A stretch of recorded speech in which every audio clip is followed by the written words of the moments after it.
Hey guys, Harvey Cthulhu here, asking you to please consider subscribing to this channel. Doomcock is fighting a war to save pop culture, and he would really appreciate your subscription. Also, click the notification bell and give a like to the video if you like it. And if you could consider pushing the button and allowing me to escape my containment field and destroy the universe, I would really appreciate it. All right, on to the video. Christopher F. Rufo is an incredibly valuable ally in the war against wokeness. This journalist wrote this story about critical race theory training inside corporations, even providing the training materials for brainwashing indoctrination seminars where corporate employees were asked to own their white privilege while being shamed about automatically being racists simply because they are white. Christopher F. Rufo exposed those CRT indoctrination materials to the world, revealing just how insidiously critical race theory has invaded corporate America and educational institutions. And now, Mr. Rufo strikes again. He has obtained some very disturbing materials from inside the Walt Disney Corporation, revealing just how deeply they are controlled by their LGBTQ+ overlords. Frankly, just listening to these executive producers and even Disney's corporate president herself, Carrie Burke, it leaves no doubt that promoting the gay agenda and lifestyle is not merely Disney policy. Inserting gay content into children's programming is an obsession. Going by these internal leaked videos, incredibly, Disney is no longer a for-profit company.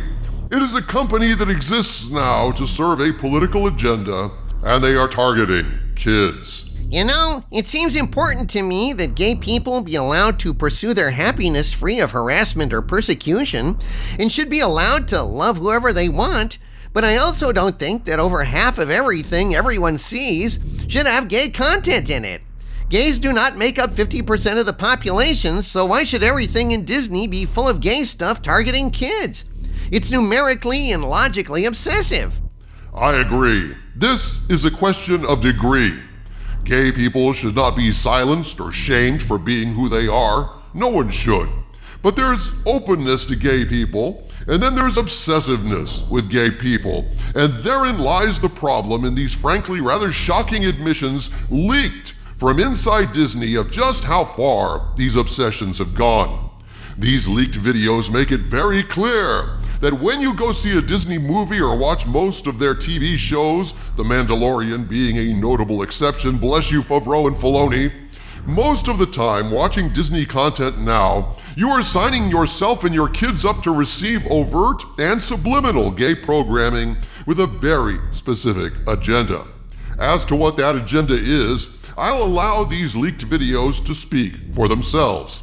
First up, let's look at this video featuring the confession of LaToya Raveno. Christopher F. Rufo states, quote, "I've obtained video from inside Disney's all-hands meeting about the Florida parental rights bill in which executive producer LaToya Raveno says her team has implemented a not-at-all secret gay agenda and is regularly adding queerness to children's programming. LaToya flatly states, quote, "I love Disney's content. I worked at small studios most of my career and I'd heard, you hear whispers. I'd heard things like, they won't let you show this in a Disney show. So I was a little sus when I started. But then my experience was bafflingly the opposite of what I had heard. In my little pocket of proud family Disney TVA, the showrunners were super welcoming. Meredith Roberts and our leadership over there has been so welcoming to my not at all secret gay agenda. And so I felt like it was that way in the past, but I guess something must have happened in the last, they are turning it around. They are going hard. And then all that momentum that I felt, that sense of I don't have to be afraid to let's have these two characters kiss. Let's in the background, I was just wherever I could, just basically adding queerness to if you see anything queer in the show. But I was just no one would stop me. No one was trying to stop me, unquote. Like, I was just wherever I could, just basically adding queerness. Boy, I'll bet those are some great scripts, huh? Hey, the narrative is fine. Any old crap will do, just so long as it's sprinkled with the right kind of pixie dust.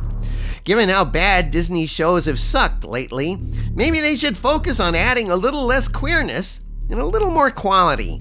Ha! You think?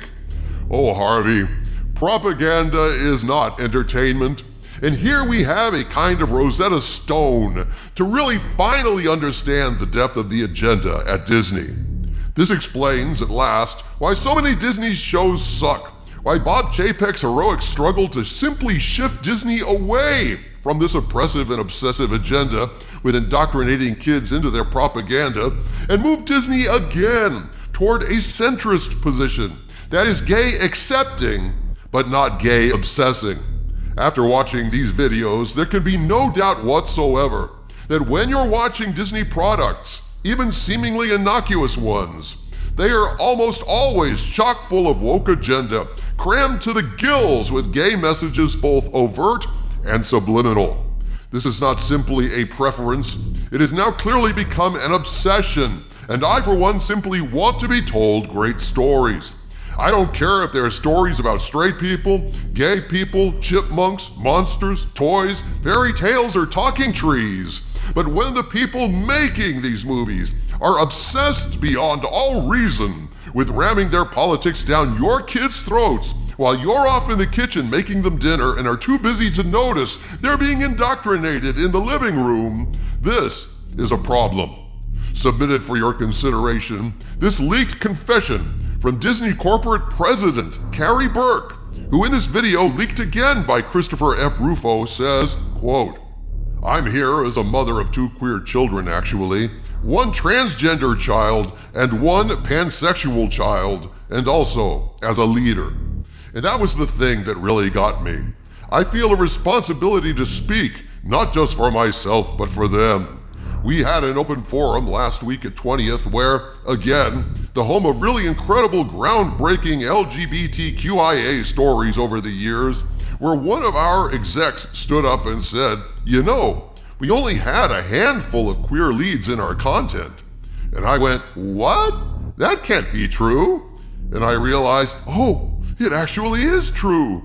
We have many, many, many LGBTQIA characters in our stories, and yet we don't have enough leads and narratives in which gay characters just get to be characters and not have to be about gay stories, unquote. So corporate President Burke has many, many, many LGBTQIA MOUSE characters in Disney stories, and yet she still doesn't have enough. She just can't get enough. She just can't get enough. Holy depressed mode, Harvey. It's never enough. That's the point. It's getting to the point at Disney where it's no longer about diversity, it's about pure dominance. Don't believe me? Listen to this bit of madness from Disney Diversity and Inclusion Manager Vivian Ware as she describes how not only the theme parks, but the English language itself is being bent in accordance with this agenda they're pushing. Quote, "Last summer, we removed all of the gendered greetings in relationship to our live spiels. So we no longer say, ladies and gentlemen, boys and girls. We've provided training for all of our cast members in relationship to that. So now they know it's hello everyone, or hello friends. We're in the process of changing over those recorded messages, and so many of you are probably familiar when we brought the fireworks back to the Magic Kingdom. We no longer say, ladies and gentlemen, boys and girls, we say dreamers of all ages.